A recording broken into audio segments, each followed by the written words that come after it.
Samsung history, Korea's pride and the story of starting a business from failure.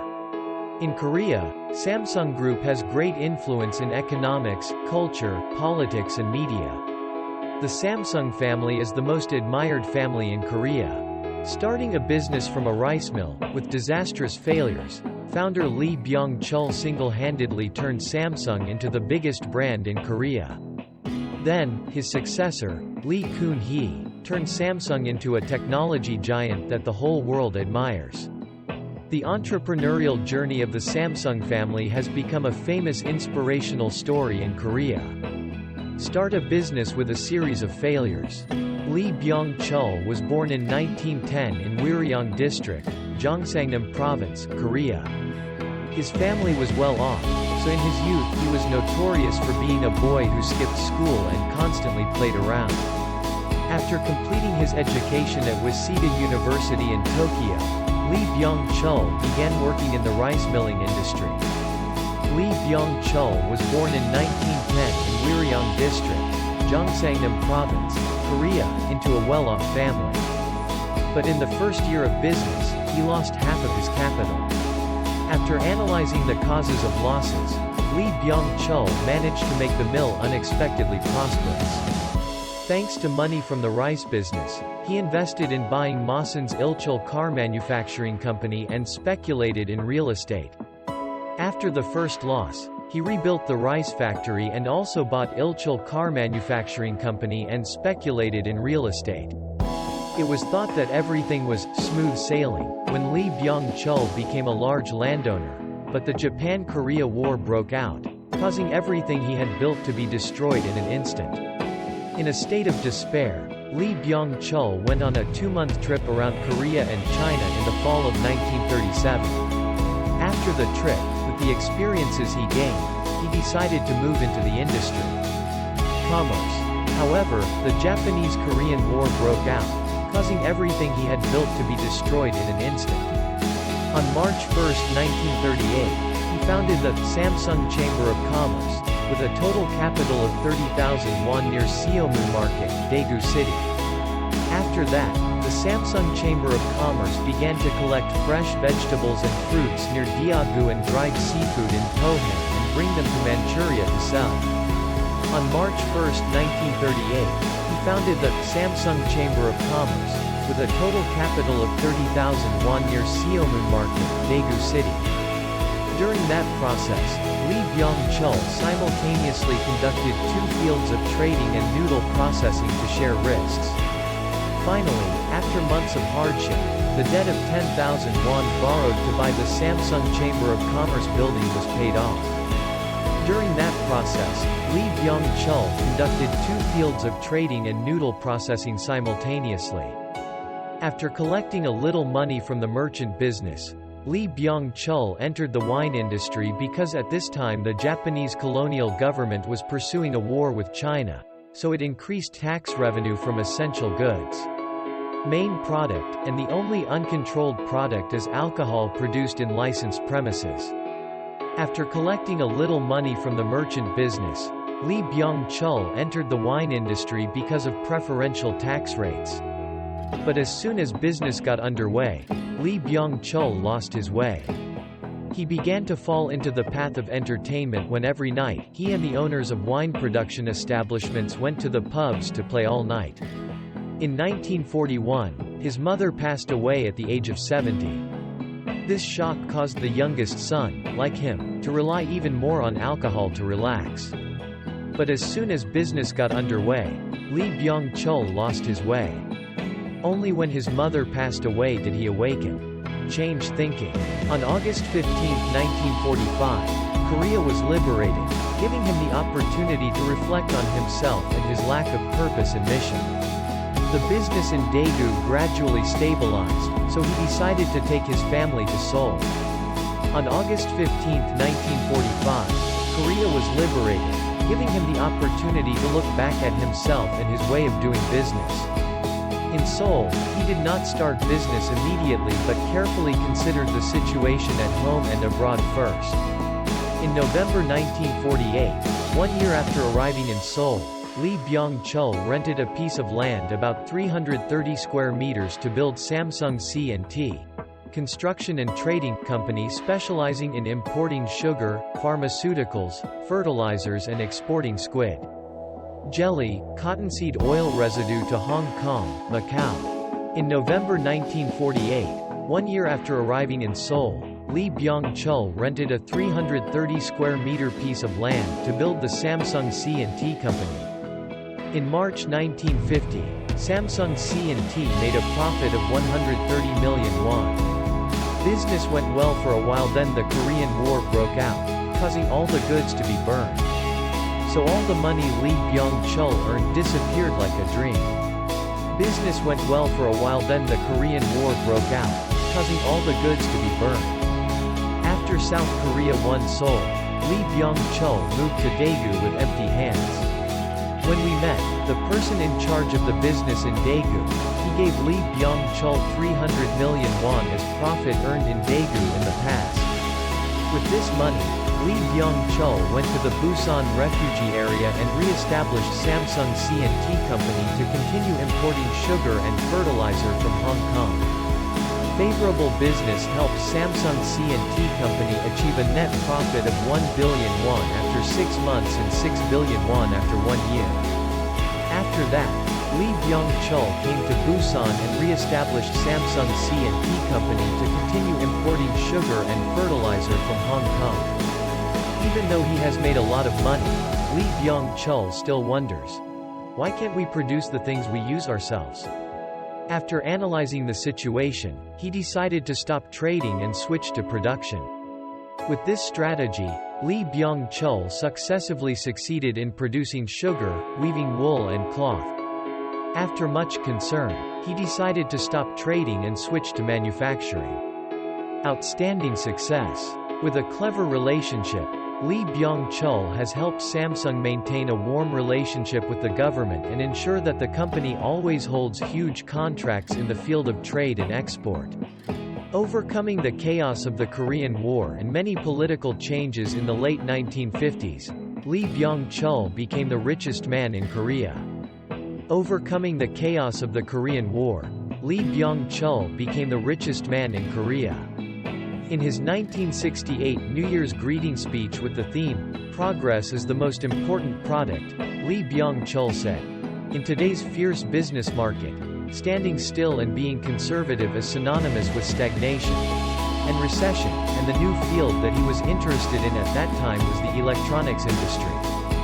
He once said, "In the midst of today's fierce business market, standing still and being conservative is synonymous with stagnation and recession." In January 1969, Lee Byung-Chul founded Samsung Electronics Industrial Company, the predecessor of Samsung Electronics Company later. Returning home after a tour of Sanyo's factory, Lee Byung-Chul immediately convened the board of directors and instructed his subordinates to find a plot of land to build a factory of about 120,000 square meters or more. In January 1969, Lee Byung-Chul founded Samsung Electronics Industrial Company, the predecessor of Samsung Electronics Company later. In December 1969, Samsung Sanyo Electronics Company was established with a charter capital of $50 million, of which Samsung contributed 50%, Sanyo 40%, and Sumitomo the rest. In 1972, when the television factory was just completed, Lee Byung-Chul decided to end the joint venture relationship with Sanyo. In December 1969, Samsung Sanyo Electronics Company was established with a capital of $50 million, and in 1972 the cooperation ended. Although born late in the electronics world, by 1974, Samsung had left far behind its competitors to become the first enterprise in the country to produce color televisions. Entering the 1980s, Samsung was usurped by Goldstar and had to accept second place for many years in the field of manufacturing household electronic products such as washing machines, televisions, etc. Although born late in the electronics world, in 1974, Samsung produced the first color TV. In March 1982, Lee Byung-Chul flew to America to receive an honorary doctorate in business administration from Boston University. On this trip, he visited Hewlett-Packard, or HP, headquarters in San Francisco and IBM's semiconductor factory. On February 8, 1983, Lee Byung-Chul decided to venture into that new industry. The reason he made this decision is because, like the electronics industry, semiconductors have a higher surplus value than products from other industries. After visiting HP headquarters, he decided to venture into the semiconductor industry, because the surplus value was higher than other industries. In November 1983, Lee Byung-Chul received Steve Jobs at his office. Here, Jobs wants to ask him to cooperate with him instead of with IBM.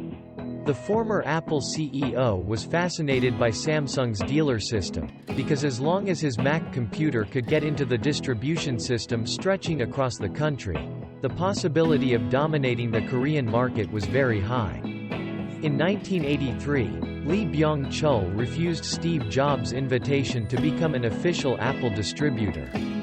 However, Lee Byung-Chul did not accept Jobs' offer. At this time, all his concerns were focused on semiconductor production, and he did not foresee that the PC industry would grow so strong in the future.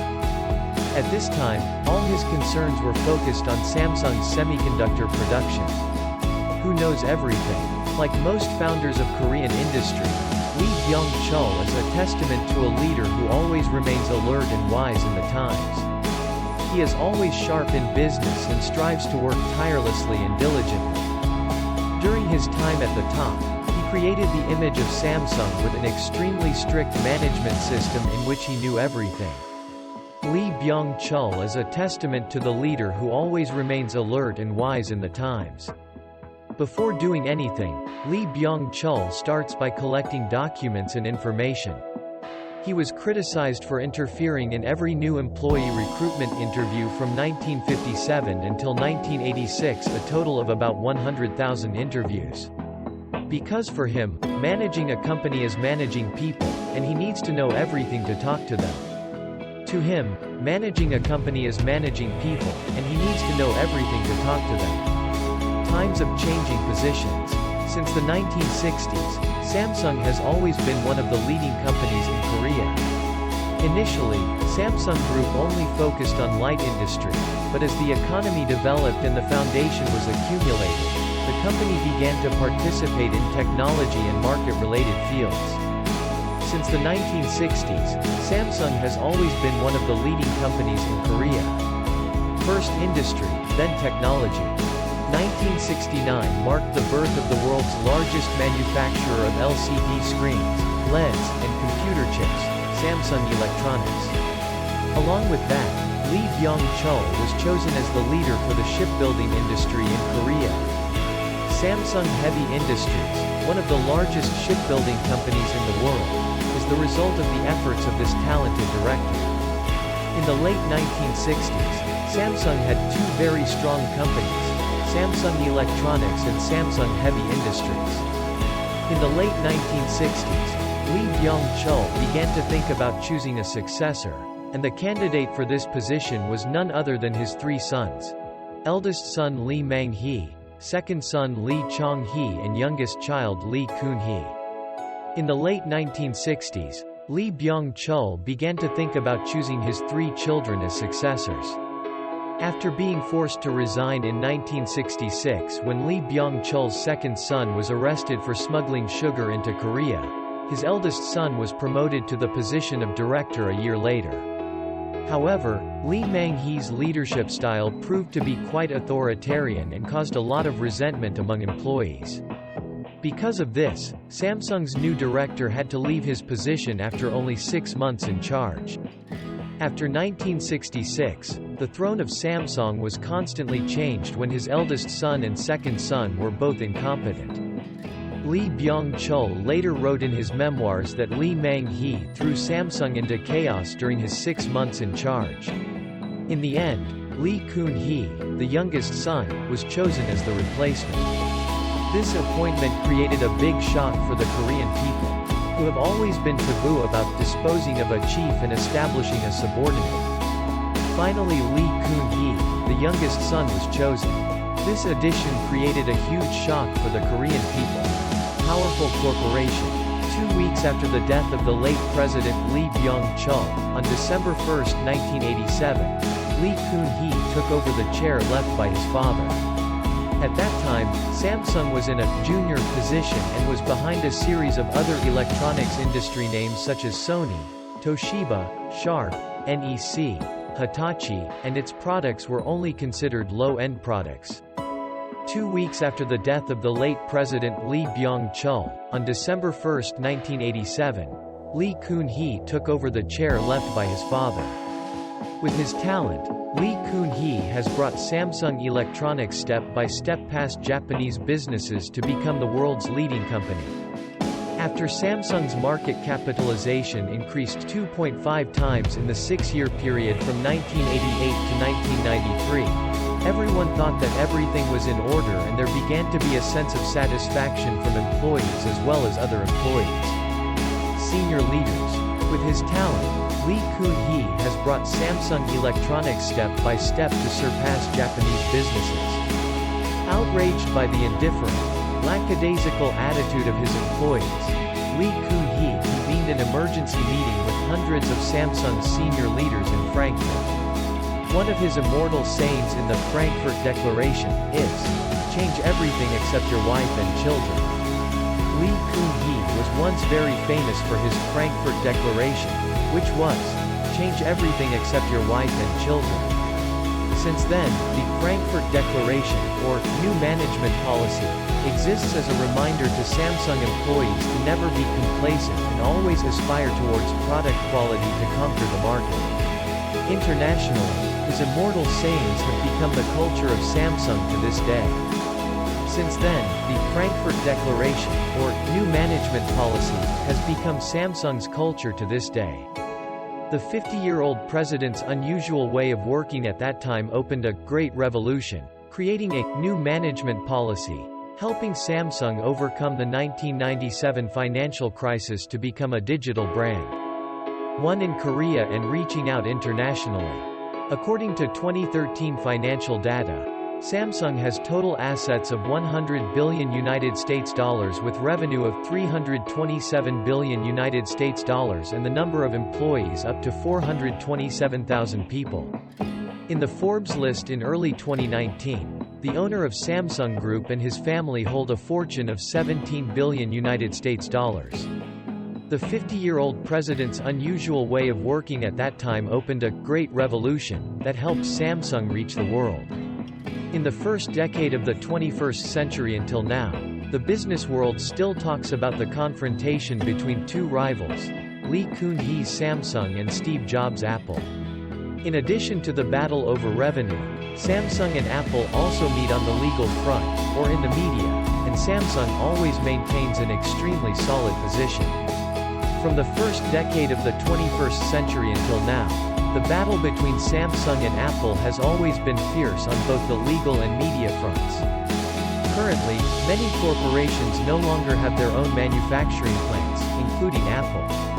Large corporations often place production in the hands of factories that specialize in manufacturing according to samples and contracts.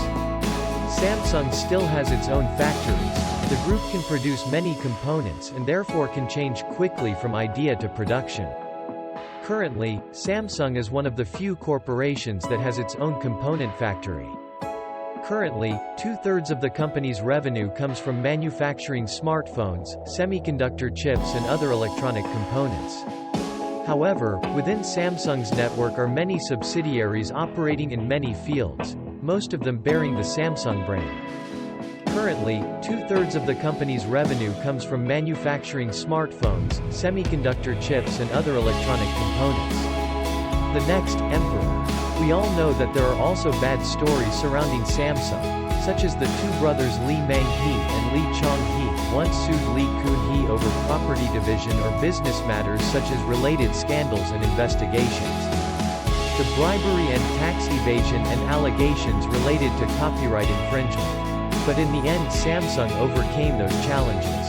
Around Samsung there are always bad stories about property disputes and lawsuits, but in the end the company overcame them. To prepare for the next generation of heirs, billionaire Lee Kun-hee has gradually handed over the control of major companies of the group to his 3 children. His 2 daughters are both on the list of the world's richest young female billionaires. In fact, Mr. Lee Kun-hee had 4 children, 3 girls and 1 boy, but one of them committed suicide in Manhattan when her marriage to her longtime boyfriend was not approved by her family. To prepare for a generation of successors, Lee Kun-hee gradually handed over the power to run large companies to his 3 children. With Samsung, all eyes are on Lee Jae-yong, the future heir to the throne at Samsung. Contrary to his father's royal and authoritative style as the head of state, Lee Jae-yong has a simple, practical lifestyle and rarely appears in front of the media. With Samsung, all eyes are on Lee Jae-yong, the future heir to the throne at Samsung. Samsung's success today cannot but be attributed to the great contributions of founder Lee Byung-Chul and the following generations, typically Lee Kun-hee. The entire Samsung family has helped Korea change dramatically and become a giant in the world of technology. Samsung's success today cannot be without the great contributions of Lee Byung-Chul and Lee Kun-hee.